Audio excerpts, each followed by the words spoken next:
gbógun má má dẹ̀yìn ọmọ mi. Rántí ìlérí t'Ọlọ́run wọn dá sọ.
See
and the church of God.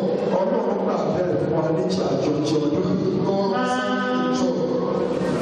A ní ayọ̀ ohunkóhun ayé yìí ká kò sí ìdènà àwọn akẹ́kọ̀ọ́ náà.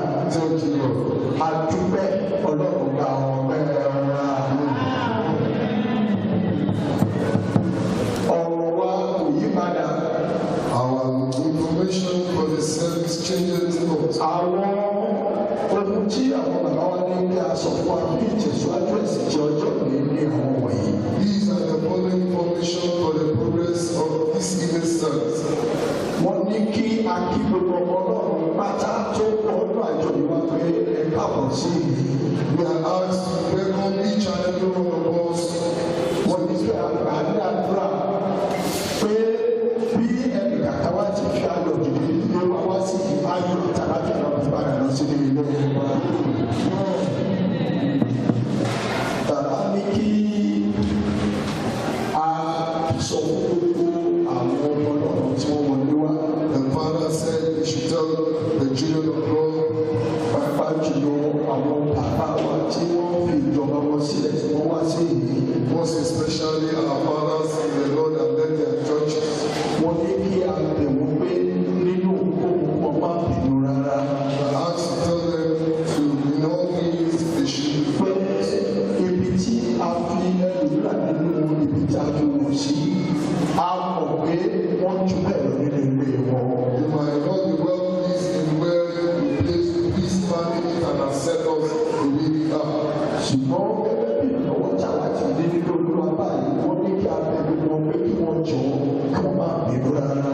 We beseech you, please accept the church of God as we are. Kí wọ́n gbà bẹ́ẹ̀ fún wọn, Ọlọ́run máa ṣe èyí tí ó dára fún ìjọba rẹ̀ ní ọjọ́ iwájú. Amen. Lẹ́yìn náà, wọ́n ní kí a sọ fún gbogbo ọmọ ìjọba ìpátá pé ibi tí a jòkó sí bí a bá ti rí àlejò kan tí ó wọlé kí a dìde ká fún àlejò láyé láti lè jòkó. Please note to the members of this ministry, once our guests and friends are coming in, we should please welcome them to our midst. Àtúnfi àkókò yìí sọ fún ọ̀gá tó kù pé kí ó gbé àwọn ọmọ sílẹ̀ lọ́wọ́lọ́wọ́ báyìí kan lọ sáré ìlú yàtọ̀ sí àwọn tí ìjọ náà níṣẹ́ tí wọ́n wà níbí báyìí. Ẹnikẹ́ni tó bá ní nínú ìlú tí ò sí ládùúrà kí wọ́n darí wọn sí ládùúrà. Please go to the end of ushers. Please make sure no one is found around the church compound. We should all come into the church. Wọ́n ní kó máa sẹ́ni tó wà nínú àgbàlá yìí tí ò sí ní ládùúrà. All members should remain in the church during the church service. Nínú èyí wọ́n ní kí akẹ́ gbogbo Ọlọ́run tó wọ̀ níwájú wákàtí ọjọ́ mi. Please beseech the children of God in our midst. Bàbá ní ẹni tí Ọlọ́run pè tí ó yàn tó ṣe ìjẹ̀lú ìjọba ìlú tó sọ fún ọdún wípé ibikíbi tá a bá wà nínú àgbàlá yìí kó máa ṣe àlùwò rárá. The man of God who God used for the foundation of his ministry said the angel of God had led him here said it should be absolute silence. Àbẹ̀ gbogbo ọmọ Ọlọ́run bí àti wọlé wá nígbà tó àbí kó máa ṣe àlùwò tá a bá parí ẹ̀sìn tí a bá lọ sílé àbẹ̀wò kó máa ṣe àlùwò rárá. We tell the children of God during the service and in the church compound they should be silent. Wọ́n ní ẹ̀rọ ìbánisọ̀rọ̀ tí ó wà lọ́wọ́ wa kí a fi bọ̀wọ̀ fún Ọlọ́run. Also we should honor God by putting on our mobile phones. Bí àwọn adébọ̀ náà kúrò ní ojúlẹ̀ ká mọ lọ sí ipò rẹ̀. And put it on silent mode. A lè sọ fún pé àwọn ènìyàn pé ohun tí ẹ bá ní bí àwọn ohun tí ó jọ yín lójú tí ó wà ní ọwọ́ yín ní àkókò yẹn sì tọ́jú rẹ̀ dáadáa. This goes to every one of us. Please keep your properties, your valuable properties at home. Bí ẹ ti mọ̀ pé ibikíbi tí àwọn Ọlọ́run ti kóra jọ àwọn apá kejì náà wá fẹ́ fara hàn láàárín wa. You should know that wherever the children of God gathered, the evil people will also be there. A ò lè wá sí ilé àdúrà ká lọ sílé pẹ̀lú ìbínú. You can't come to church and leave with a bad result.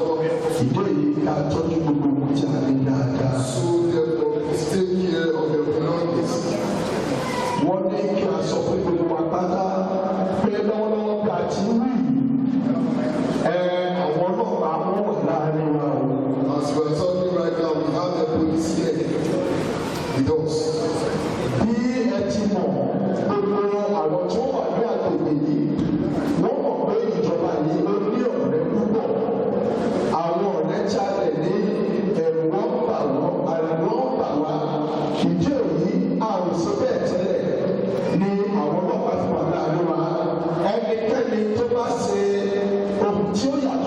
ẹ̀sìn tí a tó lè wá yìí bí ọlọ́pàá bá mú orí ẹni bẹ́ẹ̀ tó máa gbé lọ òun nìkan ṣoṣo ló máa gba ara rẹ̀ lọ́wọ́ ọlọ́pàá kò sí tó kan ìjọ rẹ̀. This is to tell each and every one of us that we have policemen to secure the church environment, and also we should make sure we present ourselves like children of God to avoid being embarrassed. Wọ́n ní ẹni tí àwọn bàbá wọn bá ti ní pé kó sọ̀rọ̀ lọ́rùn lórí àṣẹ gbogbo ìgbà ohun tó bá ní ká sí ní kí a ṣe. The man of God who is going to minister tonight owns the altar, is in charge of the service. Wọ́n ní tí ọ̀rọ̀ bá ti lọ pé máa ṣẹlẹ̀ tí ó lè káàkiri nígbà àdúrà. Please, no one is allowed to go about the church environment. Come into the church and sit comfortably. Ní ìgbà tí ẹni tí àwọn bàbá wa bá ní kí ó sọ̀rọ̀ náà àti ó bá fi oúnjẹ tí ọlọ́run náà tó máa fi bọ̀ wá ètò ìkówójọ wà lẹ́yìn ẹ̀. Wọ́n ti sọ fún wa wípé pásítọ̀ Jim Asójà ló máa bá wa ṣe ètò ìkówójọ lónìí. After the sermon, the man of God, Pastor Asójà, will help us in fundraising for the church. Tí a bá ṣe ètò ìkówójọ gẹ́gẹ́ bí gbogbo wa ti mọ̀, a máa gba ọrẹ. The preacher after the service will observe offerings. A sọ fún gbogbo ọmọ náà pé tí a bá wá sí àdúrà tí a bá ṣe ẹ̀sìn tí a bá gba ọrẹ òfin kí a tó lọ sílé ẹ̀sìn tí a ṣe kò pé. For the perfection of our service, we should please stay behind for benediction. Bàbá wa ní kí a sọ fún gbogbo wa pátá pé a rí pé a gba orí ọ̀fẹ́ ká tó máa lọ sílé wa. This is from our Father. Please stay behind before you leave without accepting the prayer.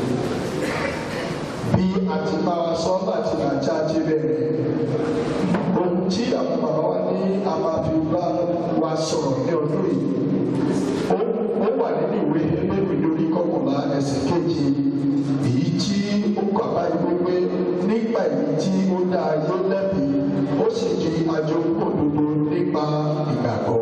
The theme for this year says, by the which he condemned the world.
amen. Àbínú. Àṣebá Jésù Kristi orí ìjọ. A tún ṣe ìbà àwọn bàbá wa tí Olúwa pàdánù lákòókò ìgbà yẹn. This time, a ṣiṣẹ́ tọwọ́tọwọ́ fún gbogbo àwọn ikọ̀ Ọlọ́run àgbà Ọlọ́run. Also reference the men of God and the servant of the Lord. Àti obìnrin, The women, àti ọkùnrin, the men, tí Ọlọ́run fún wa lórí ọ̀fẹ́ that the Lord has given the grace láti wà nínú ìsọjí ti ọdún yìí ní ayọ̀ àjàlábíà. to have the privilege to be in this revival for this year. Àyìn Ọlọ́run lógo, Also praise the Lord. ó mú kí ọmọ bàbá wa ń bẹ láàyè fún wa. The Lord will preserve our fathers to be alive for us. Afẹ́gbẹ́ ìyìn ògo Ọlọ́run náà kà. We also want to exalt the glory of the Lord. Ọlọ́run tó kà wọ́n yẹ tó ní kàn máa bẹ láàyè. The Lord will not tell them worthy to be alive. Orí náà nípasẹ̀ Jésù Kristi orí ìjọ. By the authority of the Lord of Jesus Christ, Ẹ jẹ́ kí a dìde dúró lórí ẹsẹ̀ wa. let us stand up on our feet. Gbogbo àwa tí a mọ̀ pé Those of us that know Olúwa ló pe àwọn bàbá wa tó ti kó wa yọ sí orí òkè bá. God called our father, he made them to be on the mountain. Bá mi juwọ́ rẹ fún Olúwa. Wave your hands to the Lord. Ọ̀pọ̀ wa ti mọ orí yẹn dáadáa. Many of us we know the song very well. Pé ìyẹn fún bàbá rẹ̀ kì í ṣe fún èèyàn. It is for the song to the Lord mighty man for man.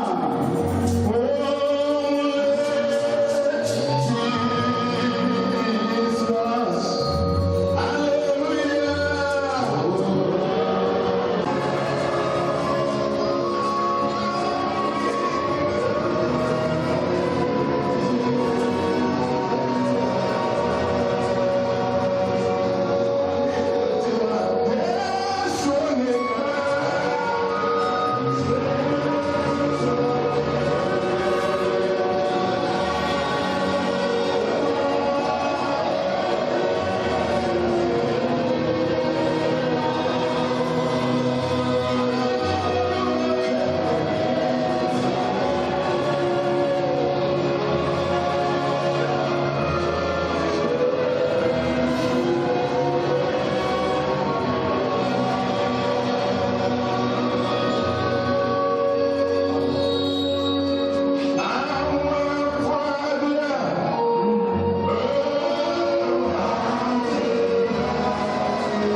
Ọlọ́run. Meditating upon the fathers, the men of God, great men of God.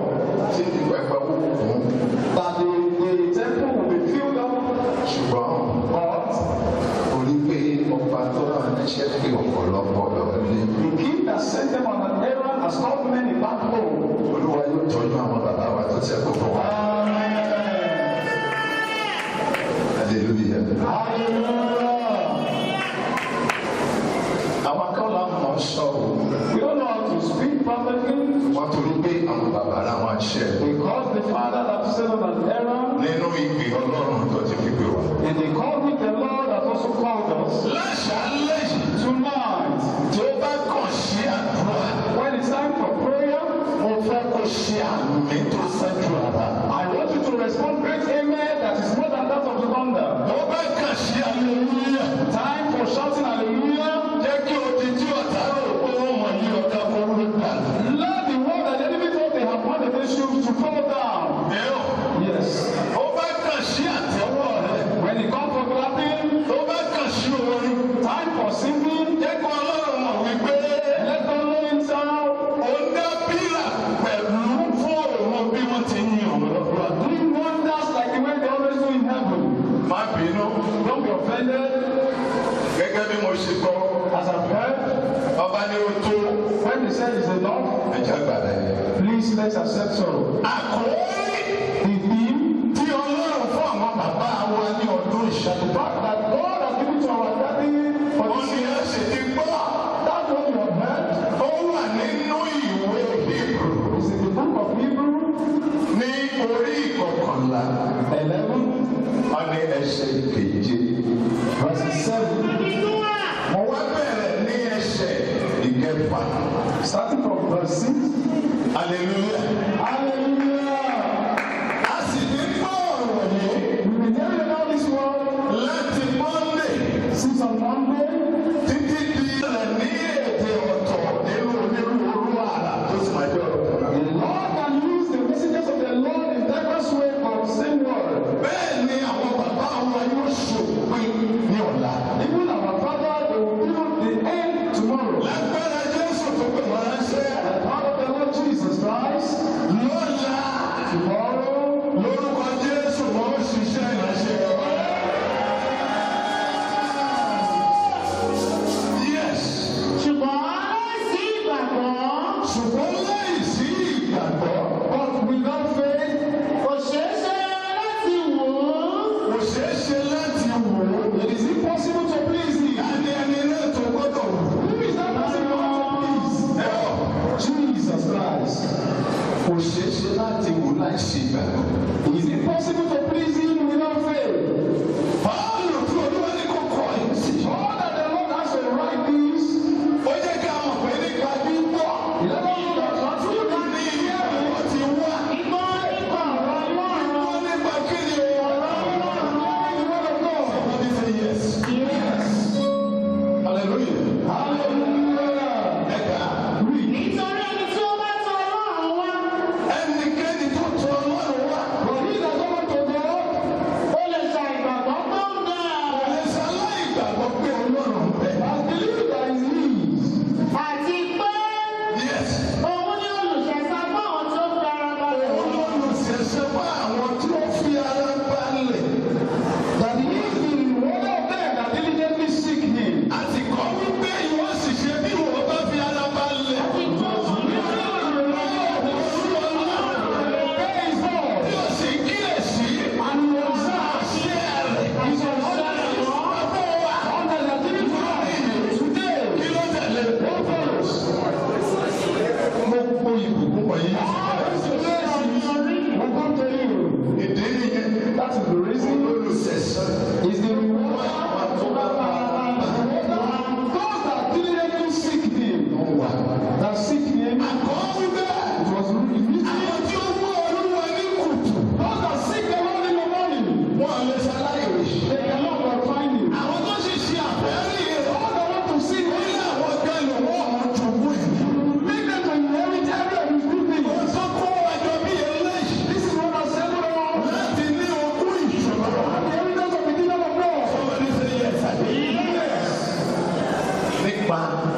àkọ́kọ́.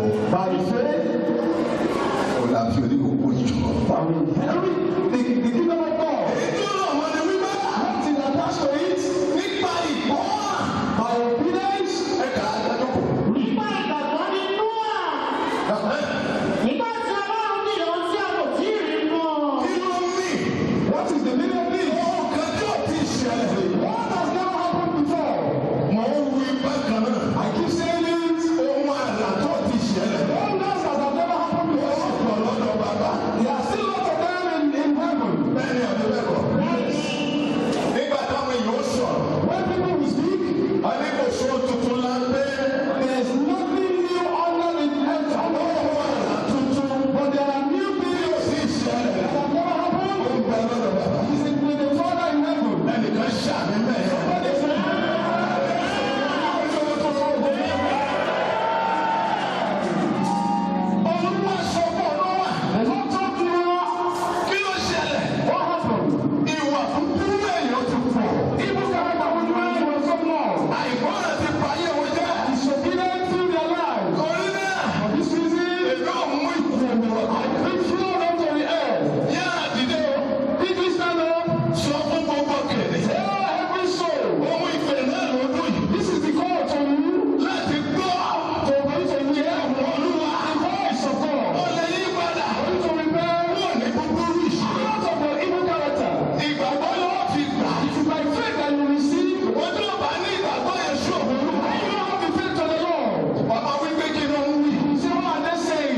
jẹ́ gbé e.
I want the praise of man more than God.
Because Olúwa rí bí ẹni tí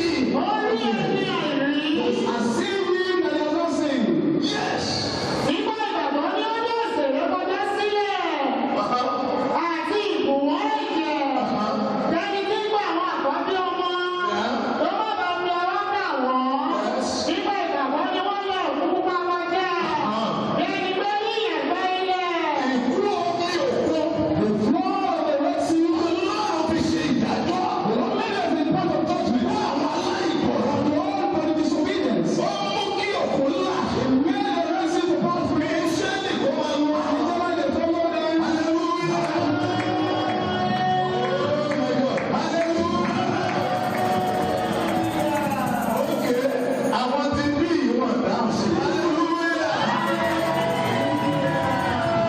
Ẹnìkan ló ṣàmìyàn. Somebody is responding amen. Ibi tí ayé rò ó pé wọ́n fà ọmọ sí ẹ̀. Bí you will be kept. Olúwa sọ̀rọ̀ àbájáde fún ọ. Bí Bíbélì ò bá sọ, if the Bible did not say it, àwọn èèyàn ló máa wí bẹ́ẹ̀. People will say, Èṣù. Satan and Satan. Ọdún ṣàpálẹ̀ èṣù lórí ṣọ́. They live and you keep talking about Satan. Ìgbésẹ̀ ọ̀tọ́ ni mí, ó lágbára náà pè. They call it that he's mighty. Olúwàjú ta. Before who? A ní kò ní gbàdúrà tó la. The atmosphere salvation was powerful. Àti ọmọ náà dẹ̀ kó wọ́n ìwà ní tẹ̀ kọ́. Ìjẹ́ ìfẹ́ máa ṣàpálẹ̀ èṣù ni àbí ó fẹ́ máa gbé ká. Kí ni mo wí sà? What am I saying? Má gbàgbé. Kúrò kò dé. Ìkú omi ọlọ́run fi fún ọ̀sà. It was told that the Lord used his name again. This is where I got to. Ọmọ wípé èṣù ni. Oh, they say it's Satan. Ọmọ wípé the Lord said èmi ni mo mú àyàfá. All are having the heart of the Lord. Bí àmì kò lè fi kí ni o. Ẹnikẹ́ni tó bá ti tó fún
Thank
lé àwọn ẹyẹ tí. When Abraham chased away the ṣùgbọ́n kí wicked. ni à ń sọ yìí? But what are we saying? ẹni tí a ti sọ tẹ́lẹ̀. The one that we prophesied upon, ìwọ ni yóò di bàbá orílẹ̀-èdè. it shall become father of nations. ẹ wo ọdún ẹ wo ìgbà. Look at season and years. ṣùgbọ́n olúwa sọ wípé. And the Lord said, jáde. go out. bíbélì sọ wípé nípa ìgbọràn. The Bible says who is obedient nípa ìgbàgbọ́. and his belief. ó jáde àbí ó jáde. He went out, láì mọ ibi tí. not knowing where he was heading to. ṣùgbọ́n But òbí ara ilé rẹ̀. he left with his people. ó mú kí ìlérí yóò falẹ̀. And he made the promise to carry a bee. ṣùgbọ́n ní kórìíta wọn ti wọ̀ fún mi. No matter what it may be, ìlérí olúwa yóò ṣẹlẹ̀ ọ̀rẹ́. nígbà tí àkókò kúrò when the time came tí ọmọ ṣe pọ̀ sí.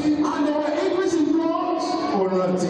we remembered. torí pé àwọn ò fẹ́ máa wà láàrin dáadáa láàrin. Because there were misunderstanding between the shepherd. ọ̀gá máa mú ìwọ àti ọ̀tá rẹ̀ bí àtọ́wájú ọmọ sínú kò ló ṣẹlẹ̀ láyé. ìgbà yìí ni wí Ábúráhámù wípé. That's why Abraham said, wọ́n ní tó fẹ́. look at the place that you want. àkókò náà ti tó. The time has come.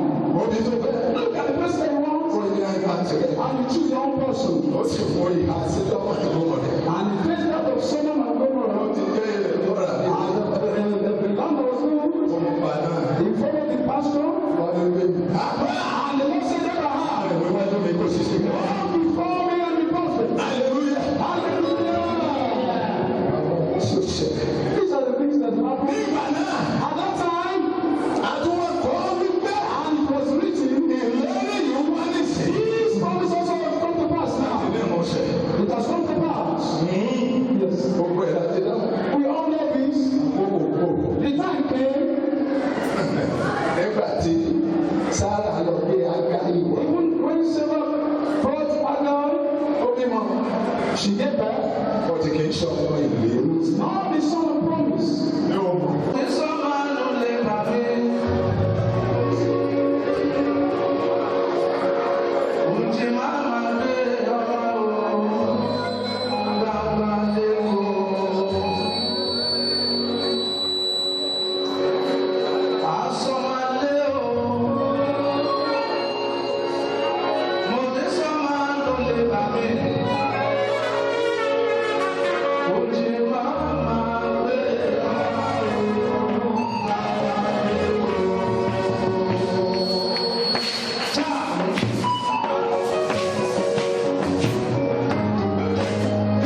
bí olùgbọ́.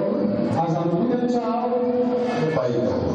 by faith, Wọ́n fẹ́ kó kí wọ́n máa wò. I want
ìlérí tí Ọlọ́run wọn dá sọ.